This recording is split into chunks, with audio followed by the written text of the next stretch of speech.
would mention, the saying of one of my friends. He said, the best support which I can get from governments is not interfere in my business. That's the biggest support which I can get. Of course, true entrepreneurs always look for solutions for the problems they have. In addition to working on their product services, they look for opportunities to network, to expand the clientele base, to expand the universe of supporting institutions that could actually help them in what they do. That could be, various business membership organizations. That could be various programs that and aid provided by development agencies. So, but there is a constant need, to feed entrepreneurs with the most, updated information on latest products, services, and other means that could, again, address their development needs, capacity building, technology gaps, information gaps, access to finance gaps. So this is in part what my organization, my employer is trying to accomplish. It goes, the garden of the neighbor is always greener. I'm fascinated by my home country, just as I'm fascinated with the rest of the Balkans region. I'm privileged that my job is taking me to very exciting places. I feel again so privileged to be able to work and live here, because I truly believe this place on earth has great potential. On one occasion, I was in India on business, and when I came back, I realized that this part of the world doesn't have any problems. I mean, the problems of India versus the problems of Macedonia. I mean, come on. We still, have unexplored natural resources. We have, crystal clear, lakes and rivers. We have arable land. We have skilled and educated people. What we need is leadership, basically, that could again infuse energy in people to make them aware that this country has a future, and that the future is again is a factor of different variables, but there is one most important thing, and that's the core, the key capital of every country is it people. So if you treat your people well, if you energize them, if you demonstrate commitment that this is a long-term there are long-term prospects, basically, I think people can do miracle. And in that respect, I truly believe in the future of this country. Again, I mentioned during my presentation here that the key challenge for Macedonia and for the rest of the Balkans is to retain talent, keep our kids here. As a father of two, I can demonstrate that. And I have no problems, for our children to go and study abroad and work abroad, but we need to think twice. I mean, this is where the heart lies. How to bring them back? And this is, I would say, the key challenge for my generation. People who are in, middle age, to enable the environment here, both economical and political, to make it conducive for people to wish to live here, to wish to do business here, to wish to establish families here, and have again, you don't need to look behind the mountain for your fortune. The fortune is around us. If you look back in history, you know, this part of the world experienced, most progress when it was part of a larger family. I mean, that was the case and that was the case also with Macedonia, when it was part of the Roman Empire, the Ottoman Empire, at one point even the Austro-Hungarian Empire, even Yugoslavia. You know, following the collapse basically of Yugoslavia, the fragmentation that took place, political instability, even the wars and all of that, created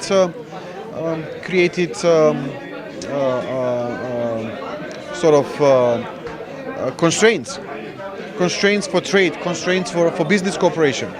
And if we stay, such as fragmented islands that do not talk to each other, that are in constant sort of disputes or quarrel, I mean, we will always remain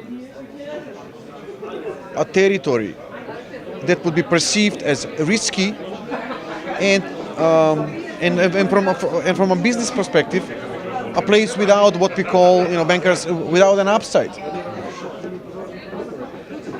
I think that the future of this region, and I'm refraining from making any political statement or even assertion. I'm not talking about political integration. It's better that we stay close, but if we cannot find a way to be part of a large family, let's keep that aside. But we need to reintegrate economically. We need, the world is looking into us as one region. We are the Balkans. And Balkans, unfortunately, still has very negative connotation. Let's try to make the Balkans an integrated economic territory where people can freely go from one place to another, sell goods and services. If we are not competitive here on the Balkans, where we would be competitive?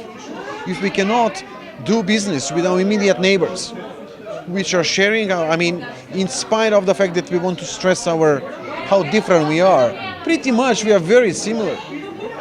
And I'm not talking sophisticated sort of aspects of that. I'm talking culture. I'm talking tastes. I'm talking family values. We are so similar.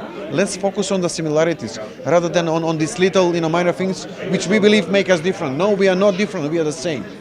But we need to open up to each other, and that's the only way for us, again, as I mentioned before, to keep our kids here. Investments would not come in a small, isolated place where actually countries which are not competitive. Even as a region, we are losing competitiveness. But that's our only hope: to stay together, work together, and try to make a better place for children, for the next generation. I hope the era of nationalistic, populistic sort of leadership or policies is coming to its end. I think more and more people, realize the need to leave that sort of stance. And so the latest trend, which are to a large extent, somehow supported or facilitated by the international community, if you will, let me use that language, that the Western Balkans countries, before becoming part of the EU and other sort of, I would say, international associations, they need to work together. They need to become one economic region, and I think that these latest trends are encouraging.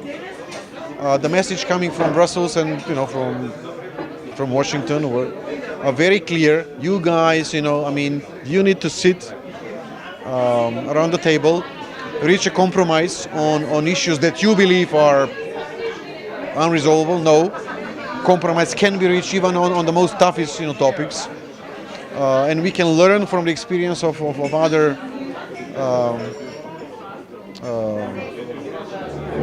nations, countries. Take a look at Germany and France. They were fighting throughout the history, and today basically they are the that these two countries are the main pillars of the EU. Why we can't do something similar on the Balkans? Find a way to live and work together peacefully, as we used to do, in the history, throughout the history. Absolutely. I mean, and I'm not saying this just because of saying, small and medium-sized enterprises, SMEs, as we call them, are the main generator of new employment. Various programs that we have. Although as a financial institution, we through our direct lending programs, actually we're focused on large corporates. We have special products which are aimed at addressing the needs of the SMEs. We have credit lines for the SME sector. We have even credit lines for the microfinance sector. We have standardized and tailor-made products which are addressing the needs of the SMEs who are aiming to become part of the supply chains of large corporates, including for foreign direct investment. So basically, long story short, we remain open to and stand by to support every initiative that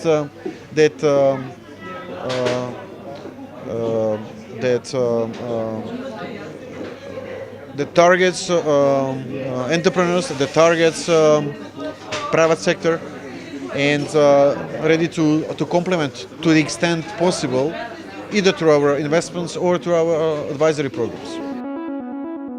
Well, I think that's called efficiency, but at the same time, that means focus, stay focused. A good friend of mine, from the corporate America, says sometimes or oftentimes less is more. So I'd say, oftentimes we are stretched too thin, trying to do, so many different things. I think, being focused, being concentrated, oftentimes brings better results. And I try to apply that approach in my life, not to overstretch myself with too many, little things, stretching the surface, but have a more substantial, deeper impact on what I do, both as a professional occupation and private life as well.